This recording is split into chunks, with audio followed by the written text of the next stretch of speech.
In early 1963, a bartender in the Havana Libre Hotel was seconds away from changing world history.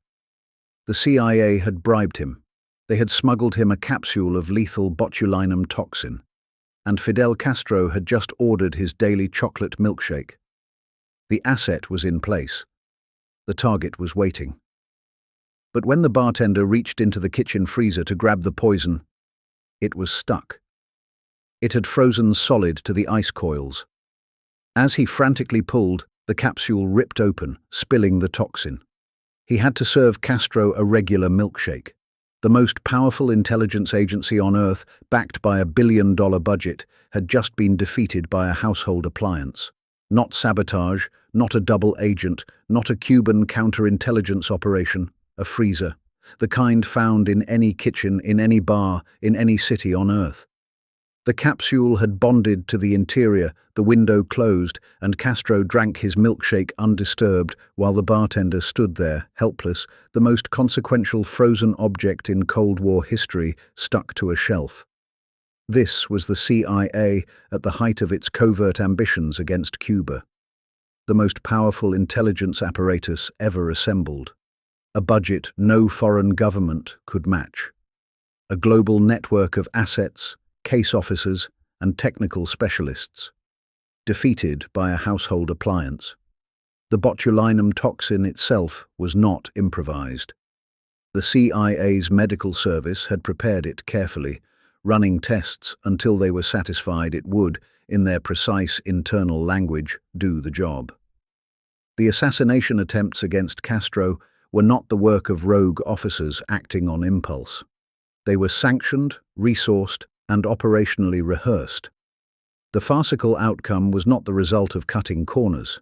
It was the result of an agency operating so far outside its actual competencies that no amount of professional rigor could compensate. Castro understood this before the Church Committee did. He had a name for them. The Central Agency of Yankee Cretins. It was not propaganda. It was an operational assessment, delivered with the confidence of a man who had survived more than 600 attempts on his life and found most of them almost insulting in their incompetence. The frozen capsule became, in many ways, the perfect emblem for everything that followed. A massive institutional effort, correctly resourced, correctly positioned, undone at the final moment by something no analyst had thought to plan for. But the frozen capsule was not the beginning of this story. It was not even close to the strangest plan the CIA had already tried or was still running at the exact same moment. In January 1959, Fidel Castro rode into Havana, and Washington did not quite know what to make of him. He was not yet formally aligned with Moscow. He had not yet declared himself a communist. The Eisenhower administration watched, waited, and calculated. That calculation did not take long. Within months, Castro had seized American-owned businesses, refineries, and agricultural holdings across Cuba. He was funneling support to guerrilla movements throughout Latin America. The math was simple, and by December 1959, President Eisenhower was pressing CIA Director Allen Dulles for drastic action. By March 1960, a formal 4-point covert action program had been approved.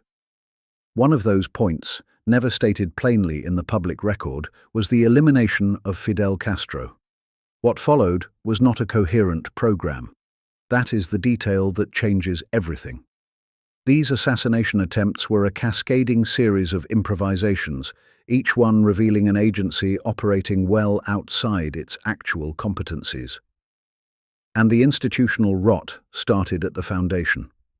The CIA's Directorate of Operations, the people running the Cuba plan, deliberately excluded the Directorate of Intelligence from the program entirely. Analysts were not consulted. Cold assessment was not invited. Operations would proceed on wishful thinking, momentum, and institutional pride, not on rigorous analytical review. The men planning to topple Castro had decided, in effect, that they did not want to hear what their own intelligence service thought of their chances. By November 1960, Deputy Director Richard Bissell already knew the program was failing. Most guerrillas inserted into Cuba had been captured. There was, in the words of internal reporting, no true organized underground in Cuba. The infrastructure for a popular uprising did not exist. Bissell knew this. The program continued anyway, because programs with presidential backing and bureaucratic momentum do not stop easily. They mutate. Each farcical attempt that followed was the product of that original sin. Serious institutional authority applied to plans that had never survived contact with honest analysis. A billion-dollar apparatus, the most powerful covert operation in the world, was improvising, guessing, reaching for whatever was close at hand. Bissell needed someone to actually do the killing. The CIA had no professional assassins, so he did what the evidence suggests he genuinely believed was the next logical step. He called the Mafia. The Mafia connection was not improvised in desperation. It was a considered decision, run through a formal chain of command, documented in internal CIA records, which makes it considerably worse. Bissell contracted CIA Chief of Security Sheffield Edwards to make contact with the American Mafia. The chain ran in careful, compartmented steps. Edwards to former Capone triggerman John Roselli, then Roselli to Sam Giancana and Santo Trafficante Jr. Men who understood violence, men who, conveniently, had their own grievance. Castro had shuttered their lucrative Havana gambling operations when he took power. This was not recruitment. It was a convergence of institutional and criminal interests, dressed up in the language of national security.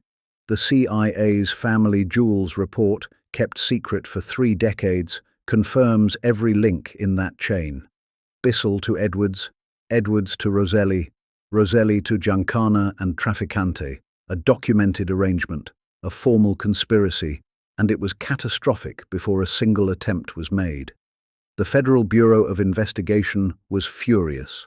J. Edgar Hoover had spent years building cases against Giancana, a top 10 most wanted criminal whose violence had left bodies across multiple states. Now those cases sat frozen because the CIA was actively running the man as an asset. Federal agents who had done the work, gathered the evidence, built the prosecutions, found themselves standing down for reasons they were not authorized to know. The assassination program had begun undermining American law enforcement before it had killed anyone. Then came the capsules. The mob's methods were too blunt, too visible, too loud. So the CIA's own technical services division went to work, and what they produced was something far stranger than a gangland killing. They had laboratories, chemists and engineers who could build almost anything. What they built for Cuba was a catalogue of the bizarre. Consider the television studio plan. Before a live Castro broadcast, CIA technicians proposed spraying the studio with LSD, reasoning that the drug might make him ramble, stumble, appear a buffoon before his own people. The plan was not abandoned because anyone found it ethically troubling. It was abandoned because no one could guarantee the drug would produce the right kind of chaos. The concept itself, apparently, was sound. That distinction matters. Then came the beard. CIA scientists had identified what they considered a genuine vulnerability. Castro's iconic revolutionary image was inseparable from his facial hair. Their solution was thallium salts, a depilatory agent that absorbs through skin. The plan was to sprinkle the powder inside Castro's hotel boots during a foreign trip and watch the beard fall out before the world's cameras. No bullets, no explosives. Just a superpower's covert apparatus waging a farcical war on a man's chin. The operation was never cancelled on moral grounds. It was cancelled only because Castro cancelled his travel. The agency saw nothing absurd about any of this.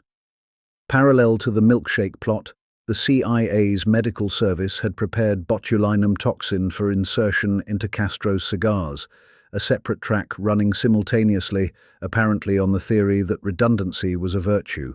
And for more direct contingencies, engineers purpose-built a walking cane designed to inject poison gas into a target at close range.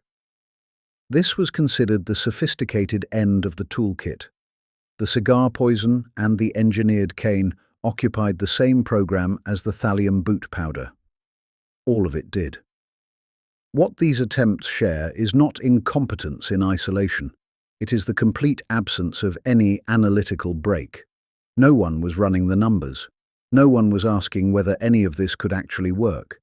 Each failed attempt was followed not by reassessment, but by another improvisation, another scheme, another prototype from the Gadget shop. The program had momentum without direction, and momentum without direction in a covert assassination context is not a bureaucratic problem. It is a dangerous one. None of these plots required the CIA to acknowledge they existed. None were subjected to formal review. And on the day history cracked open in Dallas, one of them was still running, in a city 4,000 miles away. Paris, November 22nd, 1963. While Dallas was still processing what had just happened, while the motorcade route was still cordoned off, while the emergency room at Parkland Memorial was still in crisis, a CIA officer named Desmond Fitzgerald was sitting in a meeting room in Paris, handing a man a pen. The man was Rolando Cubela. His CIA codename was A.M. Lash. He was a Cuban official who had agreed to work against Castro, and Fitzgerald had flown to Paris to deliver something the Technical Services Division had prepared. A ballpoint pen, modified to conceal a hypodermic needle filled with poison. An everyday object, a covert device. One more attempt in a program that had already tried milkshakes, cigars, and a walking cane rigged to inject gas. The assassination program did not pause. Not for Kennedy's death. Not for grief. Not for the obvious question that should have been asked out loud in that Paris room. Who, exactly, now authorized any of this? Nobody asked. The pen was delivered. The meeting concluded. That disconnection is the thing. Not the pen itself, not even the date, but what the combination of the two reveals. The program had been running in isolation for years, cut off from analytical scrutiny, cut off from broader American policy, cut off from any serious reckoning with whether it was working or could ever work. There was no one in the room trained to ask cold questions. There was only momentum. And on the other side of that operation, in Havana, was a man who understood exactly what was happening. Castro had already given the CIA a name, the Central Agency of Yankee Cretins. That name was not propaganda, or not only propaganda. His intelligence services appear to have had better information on these attempts than the CIA had on Cuba. The contempt was informed. It was earned.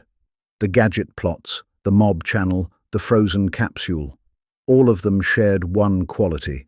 They were improvisations running without oversight, without analytical scrutiny, and without any connection to what American policy actually was. November 22nd, 1963, made that disconnection impossible to ignore. The pen was delivered. Cubela never used it. Castro was still alive. And the question that the Church Committee would eventually force into the open was the one the CIA had never asked itself. Did anyone in Washington actually know this was happening? The Church Committee hearings of 1975 finally dragged the program into the open. What they found was not a coherent covert war.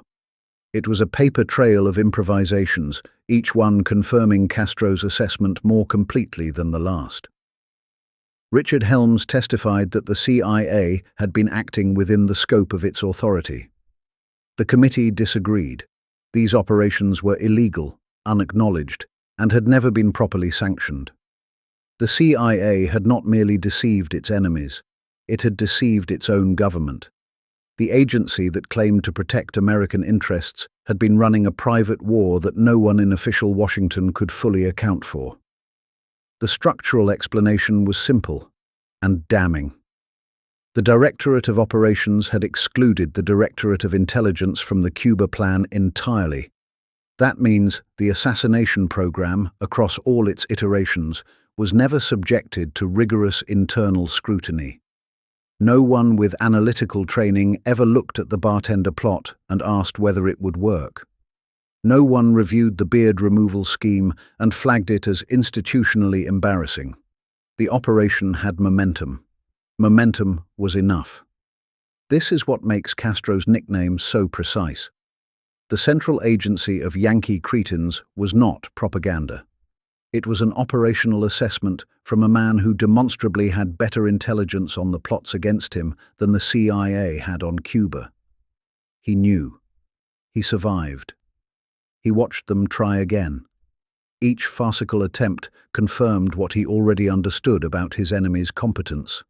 Consider the catalogue: the bartender and the frozen capsule, the thallium salts and the cancelled trip, the beard that never fell, the ballpoint pen delivered in Paris on the worst day in American political history, the walking cane engineered to inject poison gas, the LSD scheme abandoned not on ethical grounds, but because no one could guarantee the buffoonery would be convincing enough. Each failure was not a failure of courage or resources. Each one was a failure of institutional competence and analytical honesty. The Directorate of Operations had confused activity with effectiveness, and no one inside the building was positioned to tell them otherwise. Return, then, to Havana. A bartender at a freezer door, fingers working at a capsule that will not move. Castro's milkshake sits undisturbed on the counter. The most powerful covert apparatus in the world is losing to ice.